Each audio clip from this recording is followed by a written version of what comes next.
মেহু যাবে এখন ঠাকুর দেখতে। ওর এই জামাটা কিছুতেই পরবে না। তাহলে এইটা পর, এটা ভালো তো, এইটা ভালো বেশি। আরে হ্যাঁ, এটা বেশি ভালো। কে বলেছে ভালো না? বিয়ে ঝগড়া জামা পরা নিয়ে। এটা তো বলছি, এই যে এই জিনিসগুলো তো মায়ের সাথে হয় না। কি বোঝাতে চাইছিস তুই আমাকে? তুই আমাকে কি বোঝাতে চাইছিস? না রেখে কেন দেবো? তুই আমাকে কি বোঝাতে চাইছিস? বোঝা বাঘাকে পরিয়ে দিতে বলছে। তোকে কে বলেছে ভালো না?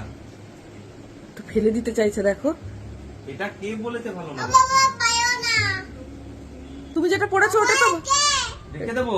তাহলে দিয়ে দিই, আমি কাউকে দিয়ে দিই, পুচুকে দিয়ে দিই এটা। হাই ভগবান, কি শুরু করলে তোমরা?